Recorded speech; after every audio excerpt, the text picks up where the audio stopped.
3W Boboko ya Boka. Boboko ya Boka. 3W.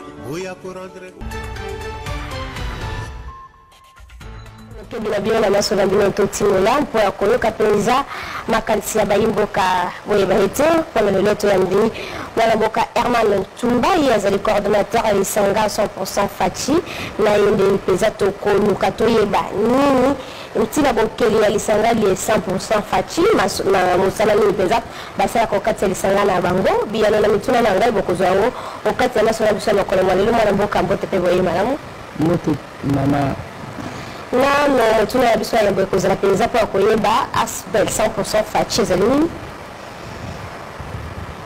Asbel 100% faci eza lisanga ya bajeune congolais nyonso osalaka nini na kati ya Asbel na bino na kati ya Asbel na biso Asbel ebandaka nanu mpona kosunga papa Félix Tshisekedi azwa bokonzi tomilita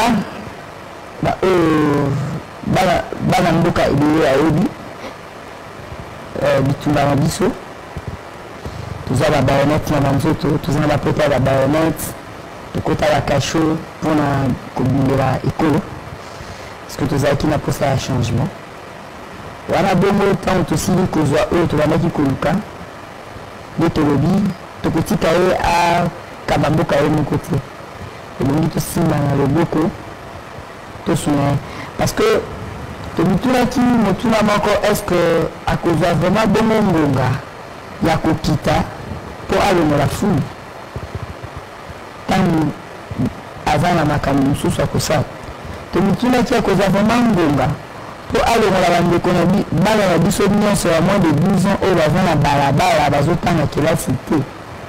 Parce que tu l'as dit que jeunesse le lobby. Kasi lobby yango na la jeune mine. Na bana oyo na balabala to beni communément appelé la chèque. Le ko la assistance sociale. Na mona ki que na moni ba problème social eza ebele.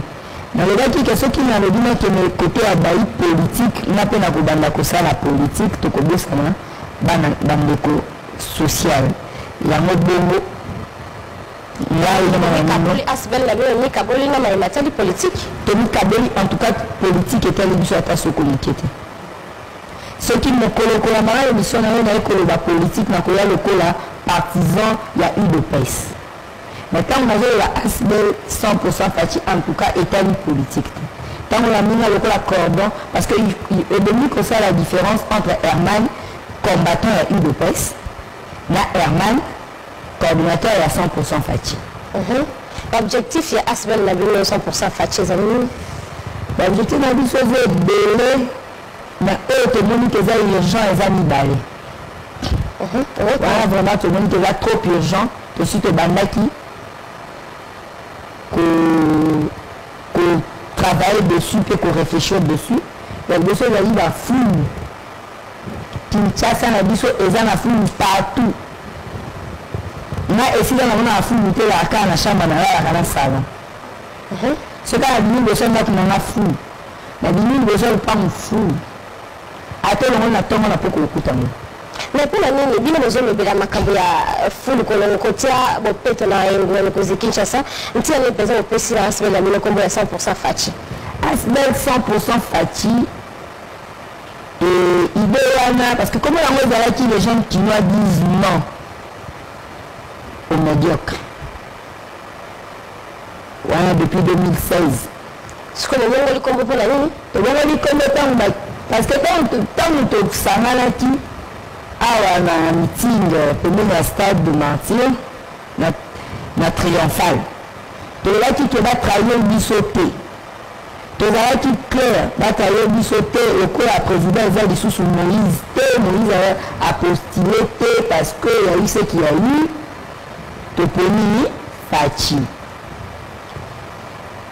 tokomela ki pe ba politique nyonso ba copie ezali biso la jeune congolais tokomela ki bango les gens congolais disent non au médiocre tokomela ki bango na tango ba ke kuna ba trahir biso basali oyo tosenaki bango te Mettez le biso. Parce que nous sommes les jeunes qu'on les disent non au médias quand ils ont ensemble pour le changement. Donc, vous avez ensemble pour le changement. Mais Asbel est ensemble pour le changement. Parce que dans le vie, il y a ça entre Naïmoutou et Asbel. Naïmoutou na botama IDPS, na kokufa IDPS. Asbel est ensemble pour le changement. Asbel est ensemble pour le changement. Et l'honorable César Labili, que je salue en passant. Donc, quand on te met que kuna va décevoir biso, na butuana, na benga honorable. Na ebisi honorable lobi tokutana to solula. Oh, pour biso toza lisanga, oh toko décider ya monde toko sala. Le décider qui bosse la ligne, bon, ça Asbel 100% fatigué. Non, et demain qui va nous décider biso na Asbel celui toko soutenir ne ko failli nous péter. Na tombe. Parce que les gens qui m'appellent, quand on a boutou, on a plus de 800 appels. Il y a la jeune qui me disait non.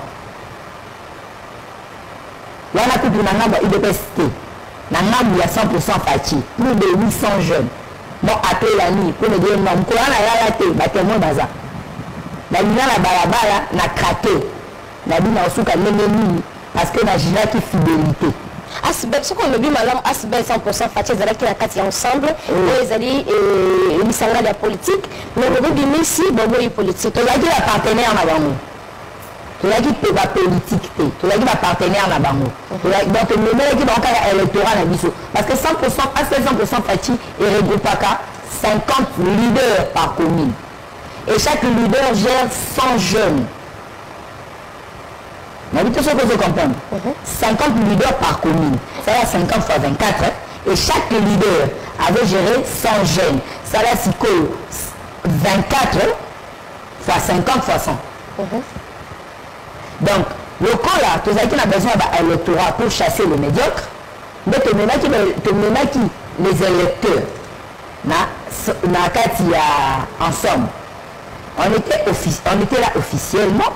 Mais tant que tu as mis que nous avons fait un changement, nous avons dit que nous avons voté ceux qui ont 4 matin, moins de 10 francs. Nous avons ta casquette, ceux qui vont comment foutre ta paco. Nous avons ta casquette, tu as voté. On s'est dit non. Non.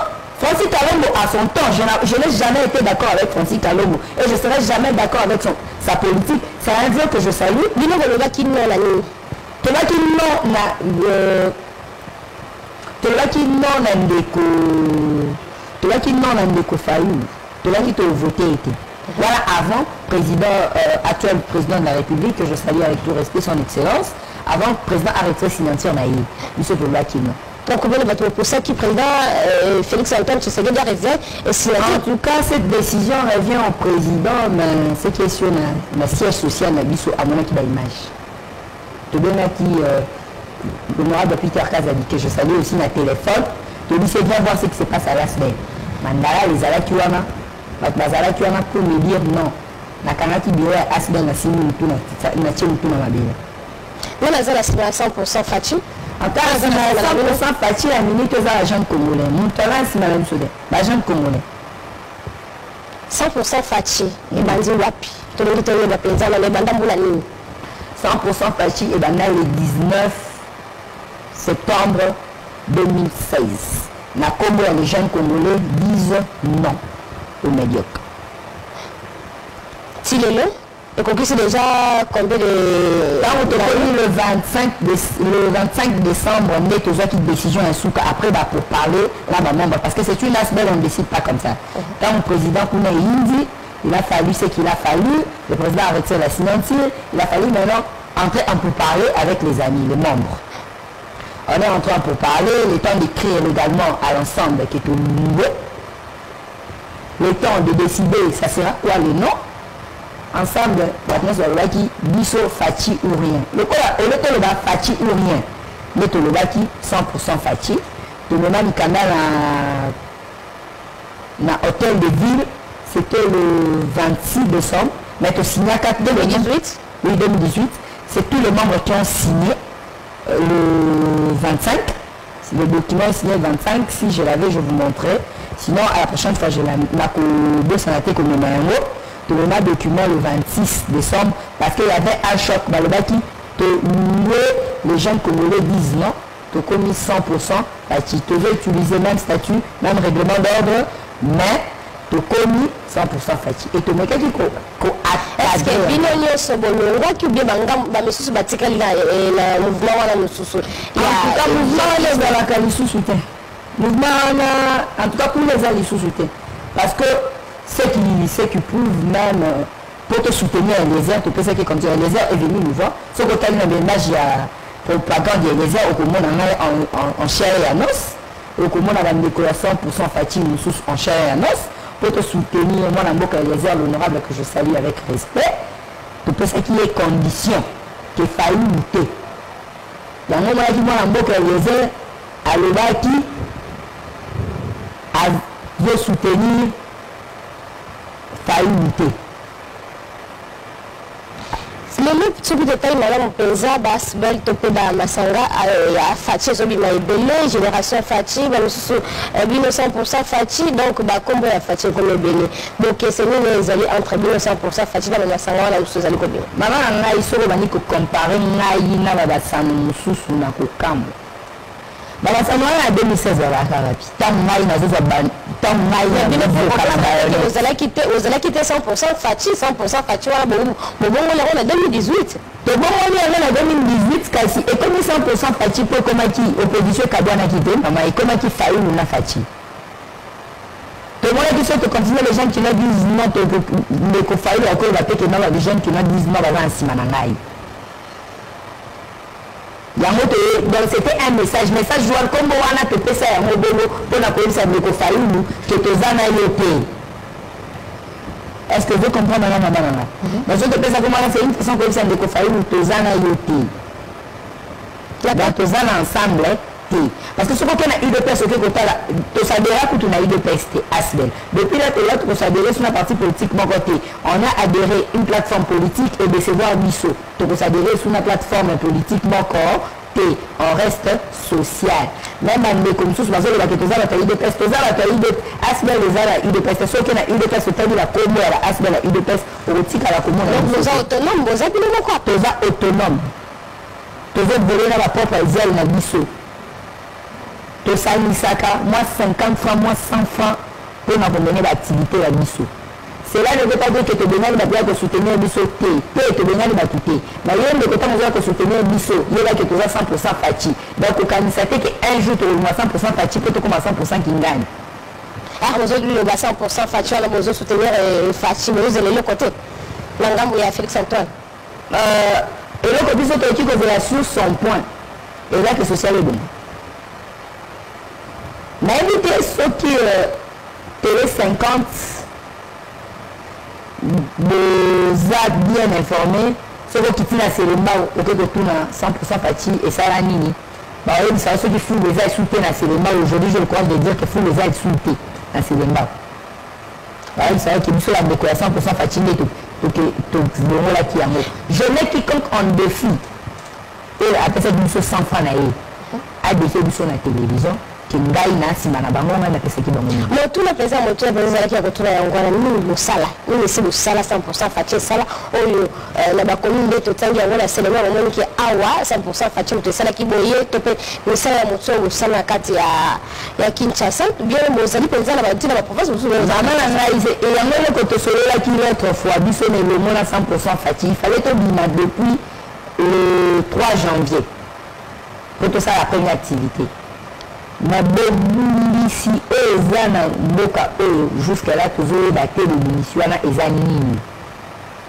Je profite pour lancer un message na bayi politique nyonso ezala ya UDPS ezala ya UNC ezala ya FCC oyo bokanisa te ke topesi bino pouvoir moko monarchique si je peux le dire monarchique bandeko bayininga ya te oyo tobengaka dictateur bato oyo basalaka oyo mitema na bango elingi pouvoir wana eza bongo te pouvoir eza na maboko ya peuple pour le peuple yeba ke soki onyokoli peuple okokutana na 100% faci na nzela na yo totiki kobima libanda te totiki bamarshe te ata lelo toza 100% faci oui soki président faci asali eloko sepelisi biso te tokokomela ye soki tomoni tokomeli ye akontinue kaka kosala eloko ezonyokola peuple tokobima na balabala bobosala marche ememaka oyo la marche emema mama na ngai si je vais me déshabiller lelo pota ya nzoto nanga tu verras bapota ebele comme un kuluna na tika ozala jamais kuluna licencié de mon état que je suis eza misala malamu te misala malamu te par rapport à quoi nga nayebi so je suis prêt à donner ma vie pour que peuple congolais eza mesene. Qu'est-ce que je ne fais pas comme ça? Parler un peu de Niamoko. Je suis assistant social. Je suis volontaire dans Bissana ONG Olabengi. Babengi femme plus. Banani bazofela misala na bino asbel 100% faci. Bon, et misala biso na ekolobela bango mingi na télévision que na ceux qui va continuer ko kanga misala na biso ba omona biso. Bazoka bango pour la bino bolobi ete bozali autonome, bozali kozoli sungi. Kanga misala biso ezali peut-être na kozoli sungi. Ko kanga misala biso ezali ke ebongi to bima to komeli yozo ya no la biso te. Senga la bino eske ezalaka nzela moko na mibe mama kolongola salite na fille na nzela eza kobuka mbeko ata mbala moko te le plus grand juriste ya Congo aya kodeshinga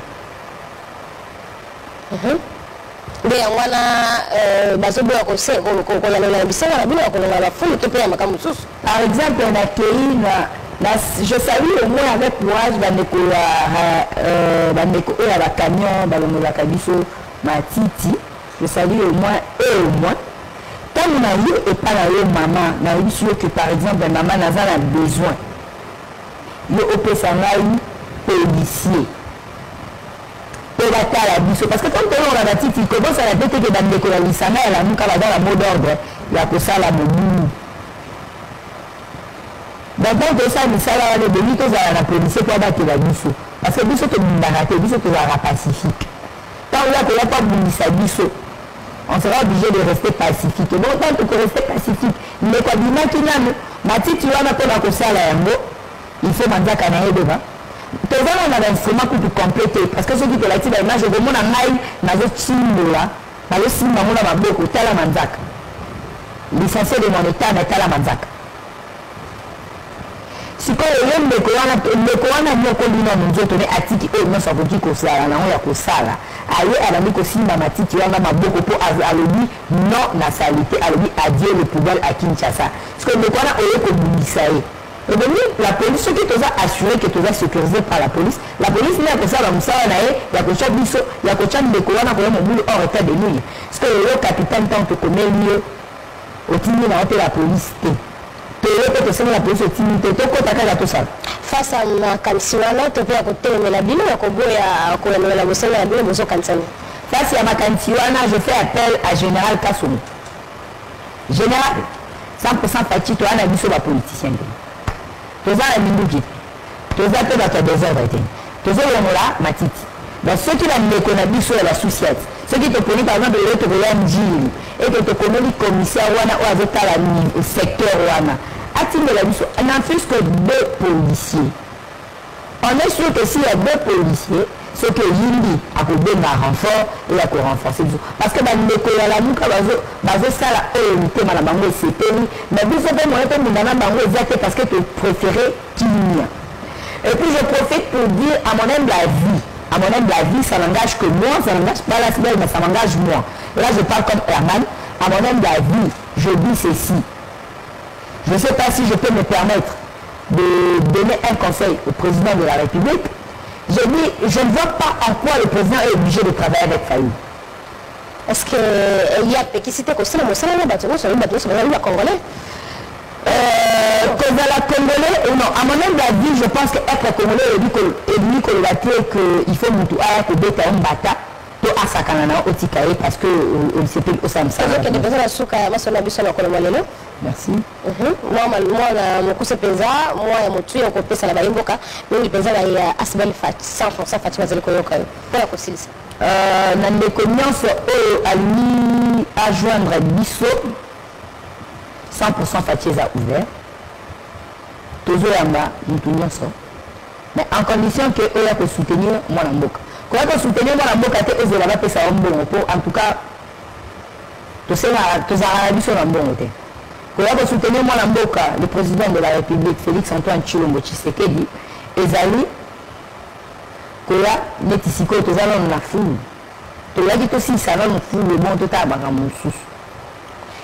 matondi na mwana mboka mpe asepeli koya kosoutenir biso financièrement okoki koya parce que toza vraiment na posa ya bamoto bizi toza na posa ya bapau toza na posa ya bapioche toza na posa ya barato toza na posa ya bagan toza na posa ya babote on a jusqu'à là tozovoler na propre zele na biso maman sociale na papa social nyonso je pense que vous allez bienvenue na 100% Fati matondi na mwana mboka Herman Tumba bandeko balandi suka na sona biso ezalaki wana toyambaki mpe bino mwana mboka Herman Tumba azali mokambi lisangali ya 100% Fati na ye mpenza tosoli atalisi biso makanisi ya lisangali ye mpona ntomba to mpe mbongo wana na kati ekola biso Congo démocratique matondi na bino banso tokutana mbalasi 3W Boboko ya Mboka Boboko ya Mboka 3W